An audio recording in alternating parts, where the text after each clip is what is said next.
Welcome back, everyone. Hey, question for you. How are you sleeping? Are you sleeping good? I'm not. So raise your hand if you're not, because we have Cindy Nelson here. She is from the Utah State University Extension program, which, by the way, she drove up from southern Utah this morning just so you could be with us today. Talking about ways that people can get a better night's rest. Before you do that, let's talk about why is sleep so important to our health? Yeah, sleep's really important. A lot of times we focus on nutrition and exercise, which is great, but sleep really affects our health.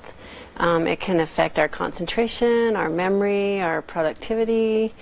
If our lack of sleep can lead to obesity, or as well as other chronic diseases like heart disease and diabetes. Yeah, definitely. And so you are going to share with us some steps so we can start and get a better sleep tonight, right? Yes, we all need to. I know. Trust me, I know.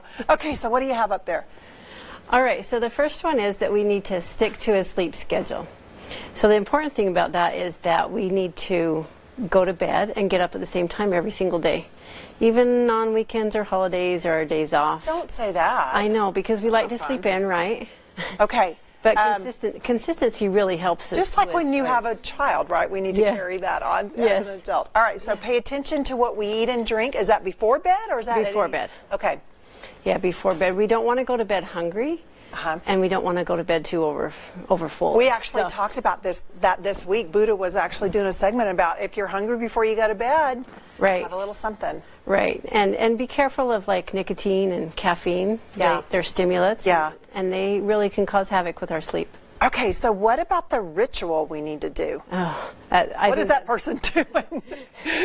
I think that's super important, because we just need to create a ritual. Do the same thing every single night.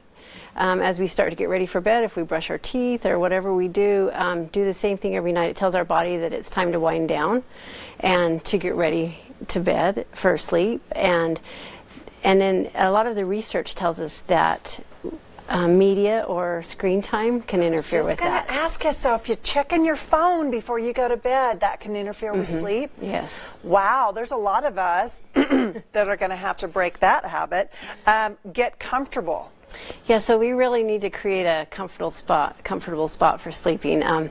This typically includes like cool, dark, quiet room, no dogs. Yeah. We need to avoid distractions with those. I'm striking out on every single one of these. Limit the daytime naps, right? Right. Yeah. If you're having a hard time sleeping, if you have insomnia or you're having just difficult not getting quality sleep, sometimes it's because of our daytime naps. Yeah, well, you're in that cycle just like when your children don't get good sleep and they take too long of a nap during the day and then they won't. That can be us. Physical activity.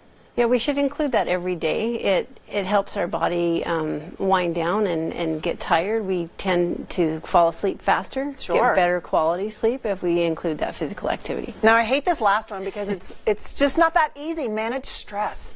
Yeah, manage stress. So a lot of times we have so much to do and we're thinking about so many different things that it really interferes with our sleep. Wow, thank you so much for being here. Those are things that we're all going to go home and try tonight and see if we can't get a better night's sleep. Right now, let's throw over to Dave.